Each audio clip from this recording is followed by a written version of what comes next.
thank you to our guest today, Nekane Martinez Vadillo. It's a pleasure for us to hosting her, most of all because she's an outstanding professional and very well recognized persona into the renewable energy the community all over the world, and very dedicated to improving the meteorological skills for such a big company like Siemens Gamesa is around the world. So my first question, thank you, Nekane, for joining us today, will be, can you please tell us about your current responsibilities at Siemens Gamesa? And please, can you describe for us the area of coverage? Because I know you're working for more probably than 50 countries around the world. And what you typically are looking at on a regular day working with the Earth Networks technology? Okay, good morning. Thank you for inviting me to this webinar. And okay, let me introduce me a little bit. First of all, I'm Nekane Martinez, as you have already mentioned. I'm product owner of the weather and energy forecasting system at Siemens Gamesa.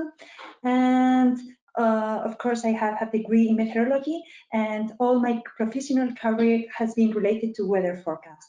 I started, like you already mentioned, as a developer and have been growing till become a product manager within this marvelous world, at least for me. Okay, so if you can please move to the next slide. I'm gonna to the other one. Yeah, thank you. The weather and energy forecasting team is in the digital area of the service business unit at Siemens Gamesa. The goal of this area is to have truly autonomous wind farms with the minimal human interference. From the remote monitoring and problem solving on turbines to vibration analysis, advanced problem solving, and predictive diagnostic models. One of the most important inputs in all these models are the past, present, and future weather and marine conditions. So we are a very important part of this digital area. So if you go, please, to the next slide. I would like to say that Siemens Gamesa, first of all, I would like to say that Siemens Gamesa is a worldwide company. So the solution we provide, it's a worldwide solution, a solution for the entire Siemens Gamesa fleet. And wind farms can be either in Philippines, Europe, or South America, and wind farms can be either onshore or offshore. Our most important goal is the safety of people, of course, followed by the integrity of assets to reduce my downtime and maximize revenues. Having said so, all our activities can be divided into three main blocks. The first one is meta-oceanic and economical variable forecasts at short, medium, and long range forecasts.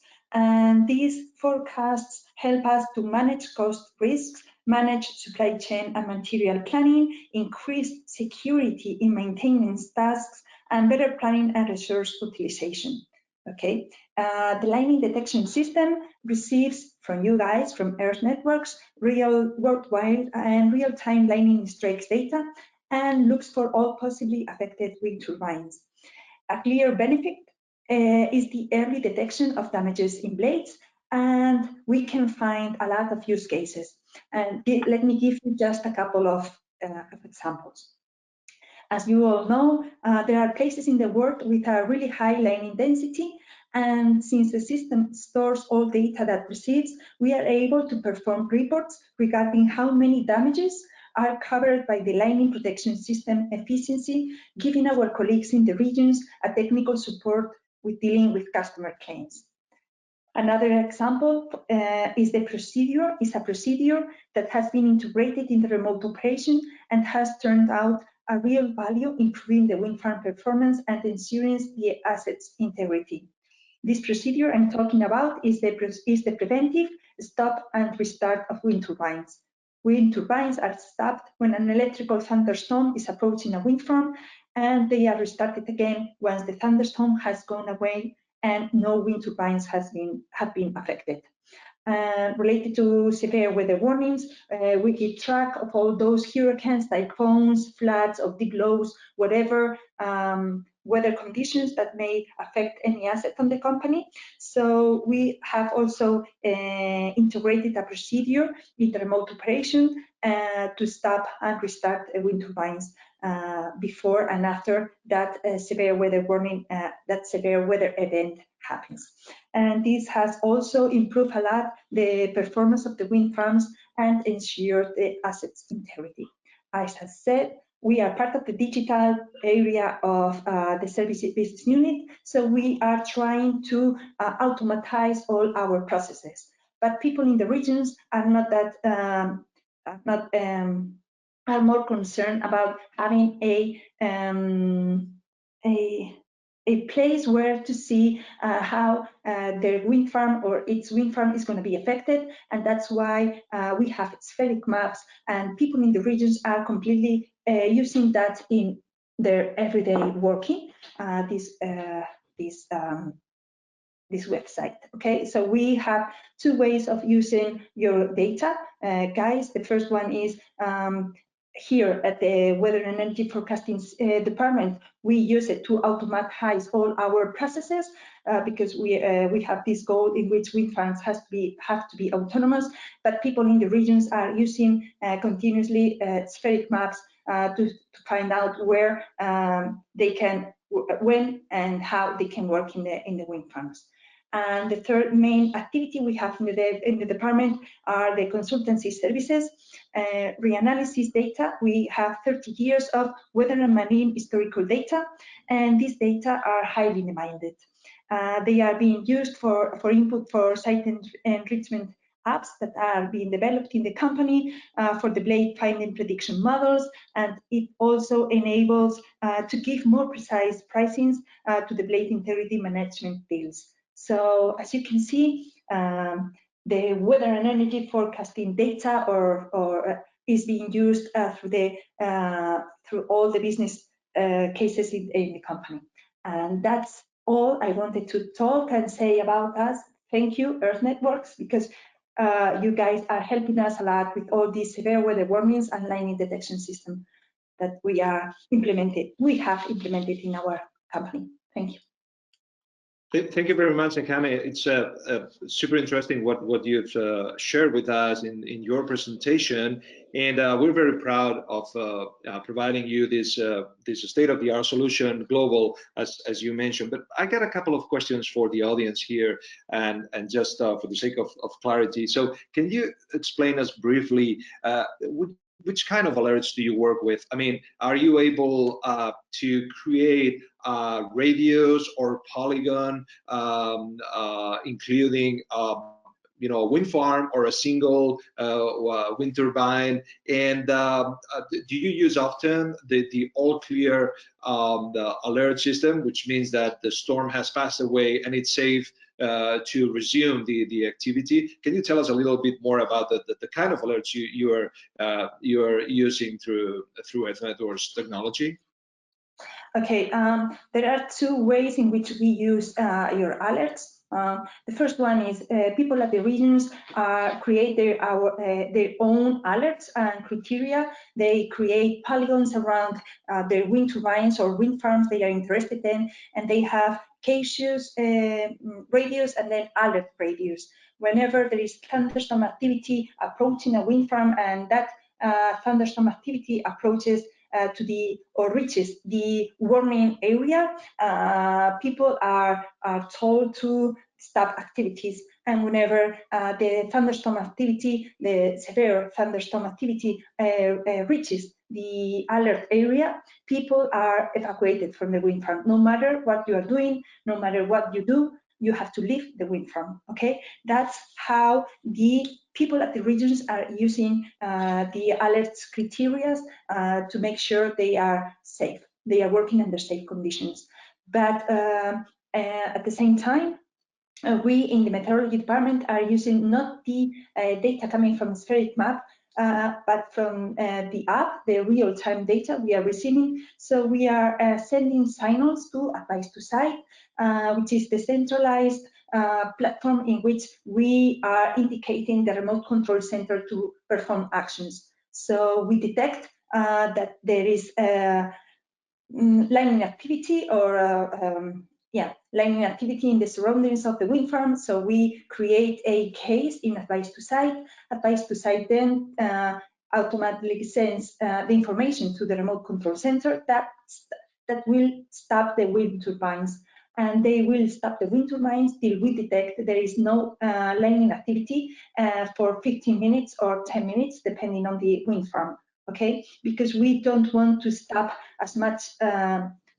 We don't want to stop wind turbines for a pretty long time because we are wasting. We are not making any money. So the idea is to make the best money out of this procedure. So we are just stopping the wind turbines the moment the thunderstorm is going to affect the wind turbines. Once the thunderstorm has gone away, we send another signal to advice to site, and advice to site sends a signal to the remote control center, and they will restart the wind turbines just if no wind turbines have been affected. Okay. Great. That's a very good summary on best practices you're putting in place into your daily and routine operations. And let me ask you, I know that you're working over 90 countries, probably all over the world. How many people do you think into your organization benefit from this kind of real-time lining surveillance products? Roughly how many people is, let's say, covered by this kind of services into your organization? Everybody is covered by this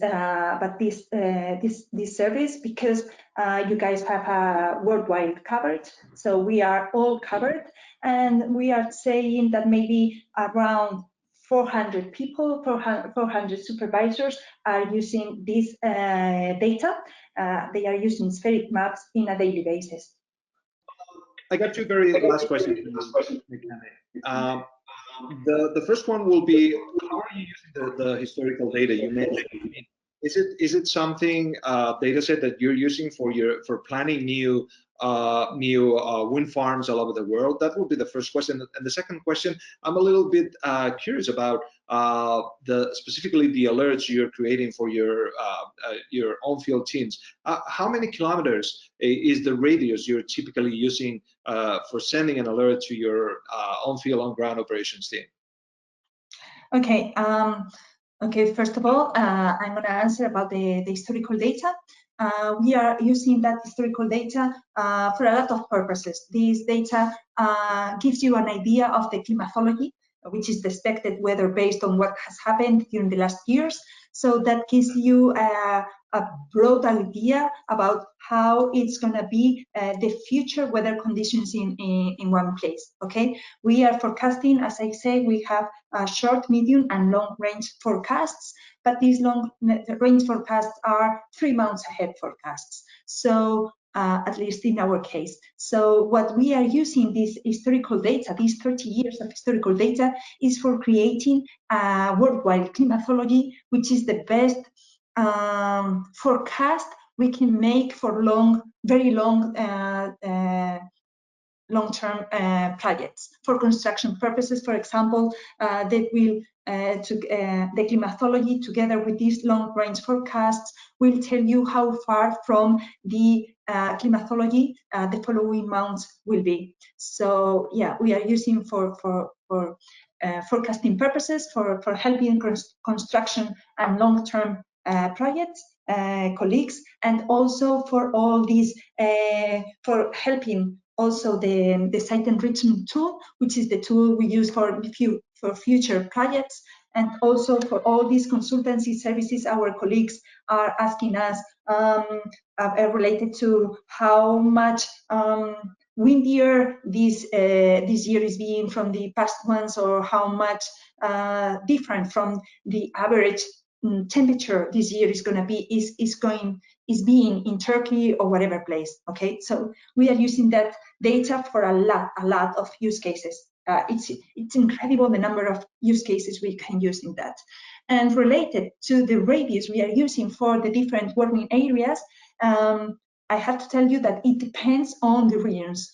Okay, there are places on Earth that they are more that are more the warning and alert area are smaller than some other places in which they are more. I don't know. It depends on what the regions feel those radios should be.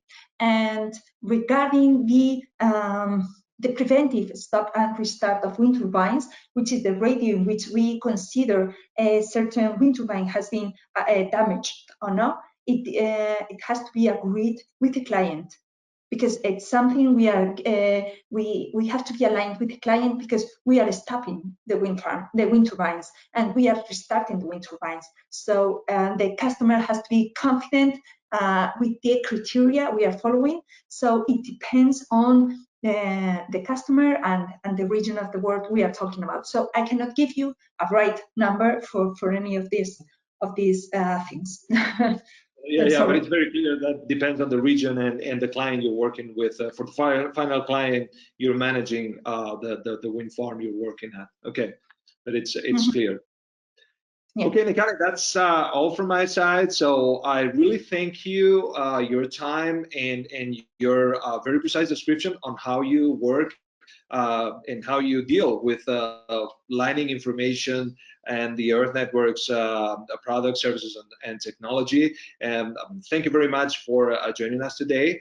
And Anna, the floor is yours. Thanks so much. That was really, really wonderful, Nekane. Thank you so much, and Florenzi. We do have one additional question that's come in, which is that if there is damage to a wind turbine that's determined to be caused by lightning, do you look at things like the polarity, the peak current, or any of the historical data to help you assess the damage to the turbine? Yes, the historical data of the lightning is very important for us. Okay, we use it continuously. Those historical data, we are storing all the data we are collecting from you guys, because it's extremely important for us to understand, for example, whether an area is well covered by the sensors, or the lightning protection system that we install in our blades is working efficiently or not, if we are committing with our customers. So yes, we perform all kinds of studies regarding polarity, intensity, anything. So we are continuously working, and I guess Florenzi knows about that, because we are telling him all the time, please, we should, or we would like to, and a lot of questions come to you, Florenzi, and your technical guys like Patrick, which is always ready to help us with all the problems we may have with our assets. Okay, so yeah. Thanks a lot. That was great. Well, I think that we're at the bottom of the hour here, so we'll say thank you again. I'd like to thank everyone for attending today's webinar. I'd like to thank our presenters, Florenzi Ray and Nekane Martinez-Badillo. And I hope everyone has a great rest of your day. Thank you. Goodbye. Thank you very much. Bye-bye. Thank you. Bye-bye.